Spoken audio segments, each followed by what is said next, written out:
हर हर महादेव। आप सबका हमारे YouTube चैनल लड्डू दीवानी पर बहुत बहुत स्वागत है। आज हम सुनेंगे शिव पुराण रुद्र संहिता द्वितीय खंड का छठा अध्याय। ब्रह्मा जी कहते हैं, मेरे पुत्रों में श्रेष्ठ महाप्रज्ञ नारद तपस्या के नियम का उपदेश दे। जब वशिष्ठ जी अपने घर चले गए तब तप के उस विधान को समझकर संध्या मन ही मन बहुत प्रसन्न हुई। फिर तो वह सानंद मन से तपस्विनी के योग्य वेश बनाकर ब्रीललोहित सरोवर के तट पर ही तपस्या करने लगी। वशिष्ठ जी ने तपस्या के लिए जिस मंत्र को साधन बताया था उसी से उत्तम भक्ति भाव साथ वह भगवान शंकर की आराधना करने लगी। उसने भगवान शिव में अपने चित्त को लगा दिया और एकाग्र मन से वह बड़ी भारी तपस्या करने लगी। उस तपस्या में लगी हुई उसके 4 युग व्यतीत हो गए। तब भगवान शिव उसकी तपस्या से संतुष्ट हो बड़े प्रसन्न हुए तथा बाहर भीतर और आकाश में अपने स्वरूप का दर्शन करा। जिस रूप का वह चिंतन करती थी उसी रूप से उसकी आंखों के सामने प्रकट हुए। उसने मन से जिनका चिंतन किया था उन्हीं प्रभु शंकर को सामने खड़ा देख वह अत्यंत आनंद में निमग्न हो गई। भगवान का मुखारविंद बड़ा प्रसन्न दिखाई देता था। उनके स्वरूप से शांति बरस रही थी। वह सहसा भयभीत हो सोचने लगी कि मैं भगवान हर से क्या कहूँ, किस तरह उनकी स्तुति करूं। इसी चिंता में पड़कर उसने अपने दोनों नेत्र बंद कर लिए। नेत्र बंद कर लेने पर भगवान शिव ने उसके हृदय में प्रवेश करके उसे दिव्य ज्ञान दिया, दिव्य वाणी, दिव्य दृष्टि प्रदान की। जब उसे दिव्य ज्ञान, दिव्य दृष्टि, दिव्य वाणी प्राप्त हो गई तब वह कठिनाई से ज्ञात होने वाले जगदीश्वर शिव को प्रत्यक्ष देखकर उनकी स्तुति करने लगी। संध्या बोली, जो निराकार और परम ज्ञान गम्य हैं, जो न तो स्थूल हैं न सूक्ष्म हैं और न उच्च ही हैं, तथा जिनके स्वरूप का योगीजन हृदय के भीतर चिंतन करते हैं, उन्हीं लोक सृष्टा आप भगवान शिव को नमस्कार है। जिन्हें सर्व कहते हैं, शांत स्वरूप, निर्मल, निर्विकार और ज्ञान गम्य हैं, जो अपने ही प्रकाश में स्थित हो प्रकाशित होते हैं, जिनमें विकार का अत्यंत अभाव है, जो आकाश मार्ग की भांति निर्गुण निराकार बताए गए हैं तथा जिनका रूप अज्ञान अंधकार मार्ग से सर्वदा परे है, उन नित्य प्रसन्न आप भगवान शिव को मैं प्रणाम करती हूँ। जिनका रूप एक अद्वितीय, शुद्ध, बिना माया के प्रकाशमान, सच्चिदानंदमय, सहज निर्विकार, नित्यानंदमय, सत्यैश्वर्य से युक्त, प्रसन्न और माता लक्ष्मी को देने वाला है, आप भगवान शिव को नमस्कार है। जिनके स्वरूप की ज्ञान रूप से ही उद्भावना की जा सकती है, जो जगत से सर्वथा भिन्न है एवं सत्य प्रधान, ध्यान के योग्य, आत्म स्वरूप, सारभूत, सबको पार लगाने वाले तथा पवित्र वस्तुओं में भी परम पवित्र हैं, उन्हें आप महेश्वर को मेरा नमस्कार है। आपका जो स्वरूप शुद्ध, मनोहर, रत्नों में आभूषणों से विभूषित तथा कपूर के समान गौर वर्ण है, जिसने अपने हाथों में वर, अभ्य, शूल और मुंड धारण कर रखा है, उस दिव्य, चिन्मय, सगुण, साकार विग्रह से सुशोभित आप योग युक्त भगवान शिव को नमस्कार है। आकाश, पृथ्वी, दिशाएं, जल, तेज और काल, ये जिनके रूप हैं, उन आप परमेश्वर को नमस्कार है।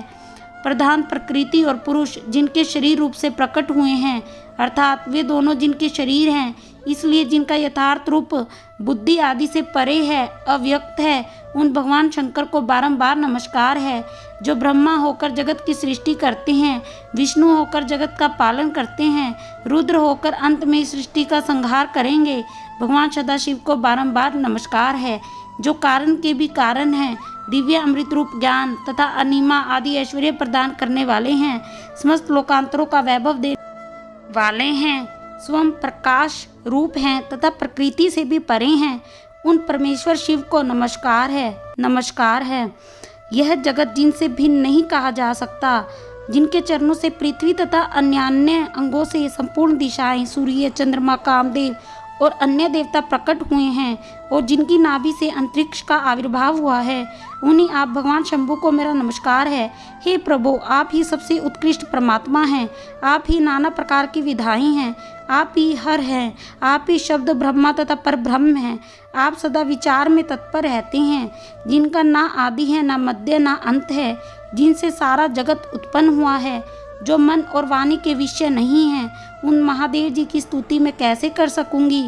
ब्रह्मा जी आदि देवता तथा तपस्या के धनी मुनि भी जिनका वर्णन नहीं कर सकते, उन ईश्वर का वर्णन अथवा सत्वन मैं कैसे कर सकती हूँ। हे प्रभु, आप निर्गुण हैं, मैं मूढ़ स्त्री आपके गुणों को कैसे जान सकती हूँ। आपका रूप तो ऐसा है जिसे इंद्र सहित संपूर्ण देवता और असुर भी नहीं जानते। महेश्वर आपको नमस्कार है। हे तपोम्य आपको नमस्कार है। देवेश्वर शंभु मुझ पर प्रसन्न होइए। आपको बारंबार मेरा नमस्कार है। ब्रह्मा जी कहते हैं, नारद संध्या का यह स्तुति प्रवचन सुनकर उसके द्वारा भली भांति प्रशंसित हुए। भक्त वत्सल परमेश्वर शंकर बहुत प्रसन्न हुए। उनका शरीर वल्कल और मृग चर्म से ढका हुआ था। मस्तक पर पवित्र जटा जूट शोभा पा रहे थे। उस समय पाले के मारे हुए कमल के समान उसके कुमलाए हुए मुंह को देखकर भगवान हर दया से द्रवित हो उससे इस प्रकार बोले। महेश्वर ने कहा, हे भद्रे, मैं तुम्हारी इस उत्तम तपस्या से बहुत प्रसन्न हूँ। शुद्ध बुद्धि वाली देवी, तुम्हारे इस सत्वन से भी मुझे बड़ा संतोष प्राप्त हुआ है। अतः अपनी इच्छा के अनुसार कोई वर मांगो, जिस वर से तुम्हें प्रयोजन हो तथा जो तुम्हारे मन में हो उसे मैं यहाँ अवश्य पूर्ण करूँगा। तुम्हारा कल्याण हो। मैं तुम्हारे व्रत नियम से बहुत प्रसन्न हूँ। प्रसन्नचित्त महेश्वर का यह वचन सुनकर अत्यंत हर्ष से भरी हुई संध्या बारंबार प्रणाम करके बोली, महेश्वर, यदि आप मुझे प्रसन्नतापूर्वक वर देना चाहते हैं, मैं वर पाने के योग्य हूँ।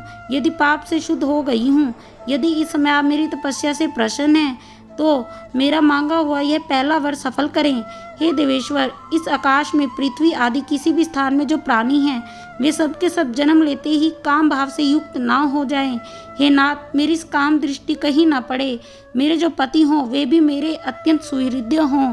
पति के अलावा जो भी पुरुष मुझे काम भाव से देखे, उसके पुरुषोत्तम का नाश हो जाए, तत्काल नपुंसक हो जाए। निष्पाप संध्या का यह वचन सुनकर भक्त वत्सल भगवान शंकर ने कहा, देवी सुनो भद्रे, तुमने जो जो वर मांगा है वह सब तुम्हारी तपस्या से संतुष्ट होकर मैंने दे दिया है। जीवन में मुख्यतः 4 अवस्थाएं होती हैं।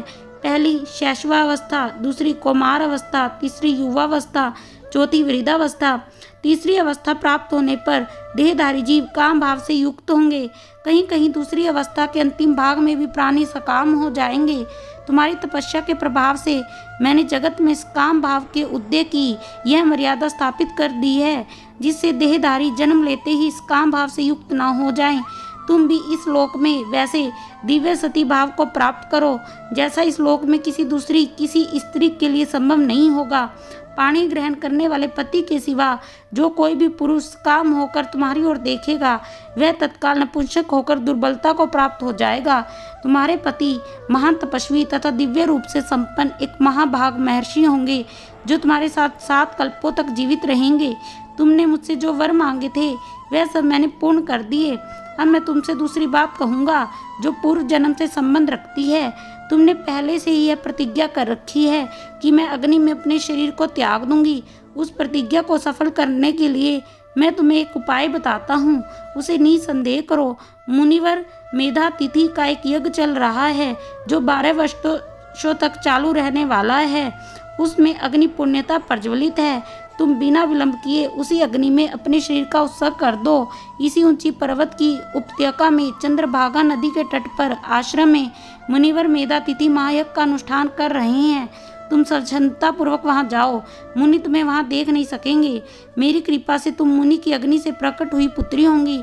तुम्हारे मन में जिस स्वामी को प्राप्त करने की इच्छा हो, उसे हृदय में धारण कर उसी का चिंतन करते हुए शरीर को उसी यज्ञ की अग्नि में होम दो। जब तक तुम इस पर्वत पर 4 युगों तक के लिए कठोर तपस्या कर रही थी, उन्हीं दिनों चतुर्युगों का सतयुग बीत जाने पर त्रेता के प्रथम भाग में प्रजापति दक्ष के कई कन्याएं हुई। उन्होंने अपनी उन सुशील कन्याओं का यथा योग्य वरों के साथ विवाह कर दिया। 27 कन्याओं का विवाह उन्होंने चंद्रमा के साथ किया। चंद्रमा अपनी अन्य सब पत्नियों को छोड़कर केवल रोहिणी से प्रेम करने लगे। इसके कारण क्रोध से भरे हुए दक्ष ने जब चंद्रमा को श्राप दे दिया, देवता तुम्हारे पास आए, परंतु संदेह तुम्हारा मन तो मुझ में लगा हुआ था, अतः तुमने ब्रह्मा जी के साथ आए हुए उन्हें देवताओं पर दृष्टिपात ही नहीं किया। तब ब्रह्मा जी ने आकाश की ओर देखकर और चंद्रमा पुनः अपने स्वरूप को प्राप्त करे, ये उद्देश्य रखकर उन्हें शाप से छुड़ाने के लिए एक नदी की सृष्टि की, जो चंद्रभागा नदी के नाम से विख्यात हुई। चंद्रभागा के प्रादुर्भाव काल में ही मेधातिथि यहाँ उपस्थित हुए थे। तपस्या के द्वारा उनकी समानता करने वाला ना तो कोई हुआ है, ना ही होगा। उन महर्षि ने महान विधि विधान के साथ दीर्घ काल तक चलने वाले ज्योतिष्ठाम नाम यज्ञ का आरंभ किया। अग्निदेव पूर्ण रूप से प्रज्वलित हो रहे हैं। उसी आग में तुम अपने शरीर को डाल दो और परम पवित्र हो जाओ। ऐसा करने से इस समय तुम्हारी वह प्रतिज्ञा पूर्ण हो जाएगी। इस प्रकार संध्या को उसके हित का उपदेश देकर देवेश्वर भगवान शिव वहीं अंतर्ध्यान हो गए। ओम नमः शिवाय, ओम नमः शिवाय, ओम नमः शिवाय। अगर आप शिव पुराण रुद्र संहिता का 7वां अध्याय भी सुनना चाहते हैं तो हमारे चैनल को सब्सक्राइब अवश्य कीजिएगा। हर हर महादेव।